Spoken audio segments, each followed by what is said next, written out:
Same with the Warriors. There's a great question that was brought to the attention of everybody on Christmas Day when the Warriors are actually playing the Cavaliers. When Mark Jackson during the broadcast was talking about how he says Steph Curry is a great player, and this is no slight at Steph Curry in the least bit, but he's hurt the game of basketball. And you're sitting there like, Steph Curry's hurt the game of basketball. What? That's best player in the league right now, right? Reigning MVP. How's he hurt the game of basketball? But then when you actually hear him actually go in depth with his comments, he's talking about how now you see high school players in high school gyms or even sometimes college players, the first thing they do is run. These kids nowadays, they're running to the three-point line the first time they get into the gym. That's the first thing they do is just run to the three-point line because everybody's supposed to shoot threes now. And he's talking about how it's hurt the game in the sense that the kids aren't interested in finding out about the fundamentals, about learning the fundamentals, which makes Steph Curry great. Steph Curry doesn't just ball handle it like that out of nowhere. And he doesn't just shoot threes like that out of nowhere. It's because he mastered every little fundamental of the game to his credit. So that's where Mark Jackson, at his point, is saying that kids are hurt. He's hurt the game because kids see this finished product of a guy that can hoist threes make it. Yeah, and make anywhere. Him at such an efficient rate that they feel like if they just go to the gym or go outside and just start shooting a lot of threes, they can beat Steph Curry. But that's not the case. So what do y'all think about Mark Jackson's comments? Do y'all actually believe Steph Curry's hurt the game also? And right now as a stat, Steph Curry's averaging 10 3-point attempts each game. He averages 10 threes a game. The Warriors as a team average 30 attempts in a game. So what do y'all think about his comments? Do you guys actually think Steph Curry and the Warriors are actually hurting basketball, or do you think they're actually helping to improve basketball? Rashad, let me hear your perspective first. One, you got to look for the comments came from the beginning. He's a salty coach that should have had a ring with that team, but you can't do that too. So that's first of all. Two, because the Warriors not a traditional team, you can't say they're hurting the game of basketball because you don't see the slow pace, post up. Stuff like that. You see a lot of threes. I mean, there's nothing wrong with that. That's not hurting the game of basketball. Every kid in college, high school is not just going to shoot threes. I mean, I don't go just shoot threes. Mm-hmm. But I mean, when you think about stuff like that, no, they're not hurting the game of basketball. Nobody even said this when Duke used to live and die by the three before they started playing post up game, big man style. No one ever said it then. There's been teams before this Warriors team that shot a lot of threes. Mm-hmm. But just because they're doing it so well and they're winning by it, it's a problem now. I don't think it's a problem with it. I don't think it's hurting the game of basketball. People are still, if you're a coach, you're still teaching the fundamentals of basketball. It's not the players who's teaching themselves to be this great. The players put in the work, but the coaches still teach you the stuff. Mm-hmm. So therefore, if the coach is teaching you to just go out and shoot threes like Steph Curry, the coach is hurting the game of basketball. Yeah. Not the team, not the Warriors, not Steph Curry. All right, Carla, what do you think?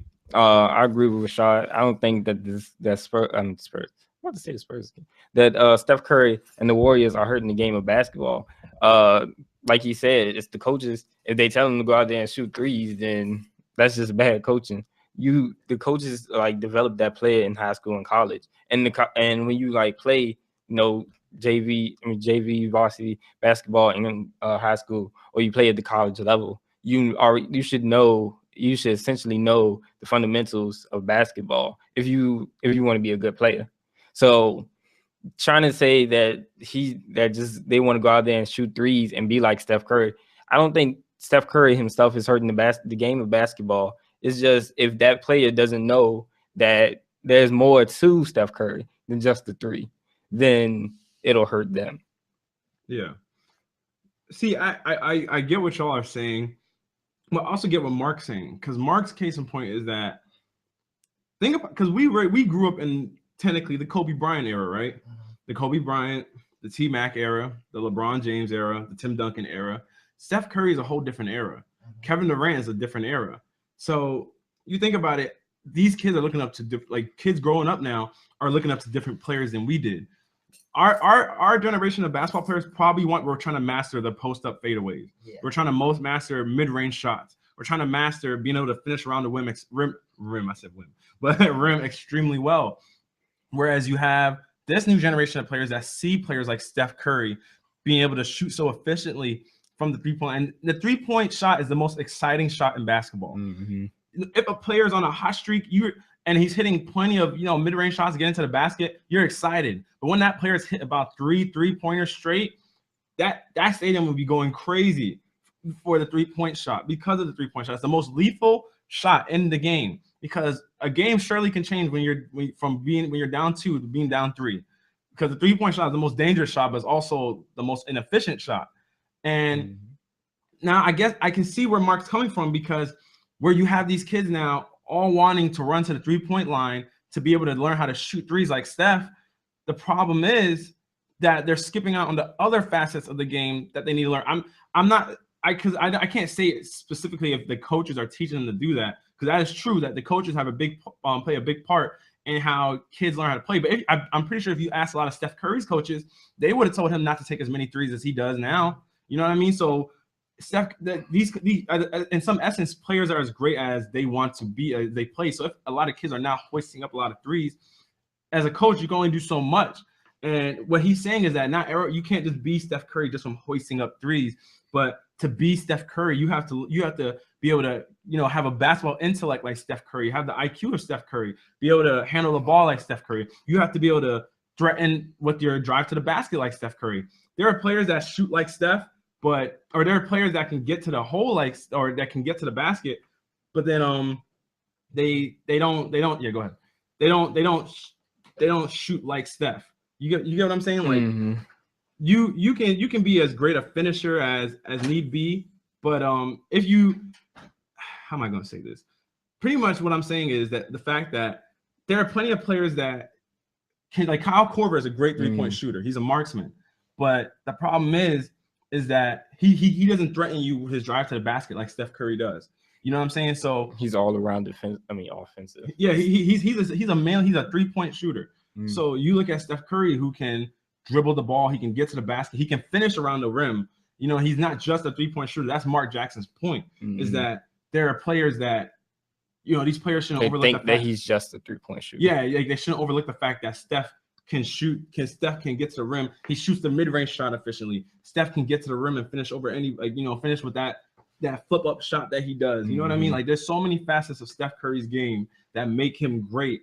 It's not just the three-point shooting, which I think is what Mark Jackson is lamenting to the kids of this generation that just want to run to the three-point line and start hoisting up threes, thinking they all of a sudden will become Steph Curry or Klay Thompson, when there is so much more that goes to that makes that player so great. You get what I'm saying? Yeah, like, I understand. How do you? I think I definitely understand your point, and it's Steph Curry just he puts up the threes because he gonna make them, and I do think that he should try and, like, as people look up to him because he is the MVP, the reigning MVP, he should definitely project himself. They're gonna have advertisements and stuff like that on about Nike or Under Armour or whatever, and he's gonna shoot a three-pointer. But I think sometimes maybe he should drive to the basket or something like that, and show him that he is an all-around kind of player, not that he can just shoot a three half court and make it.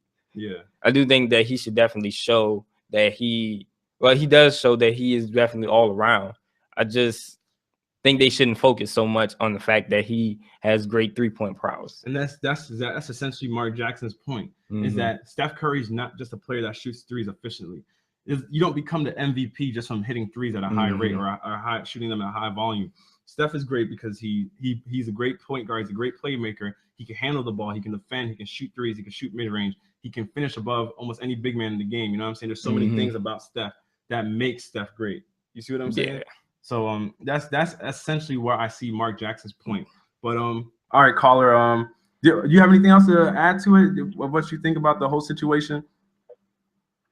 With the playoff games or in general, all the topics? I mean, you can. Yeah, you want to speak on what your opinion on any one of the topics? You can go ahead. I mean, as far as Steph Curry, I feel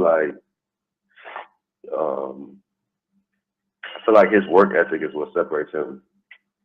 I agree. And that's what the difference is.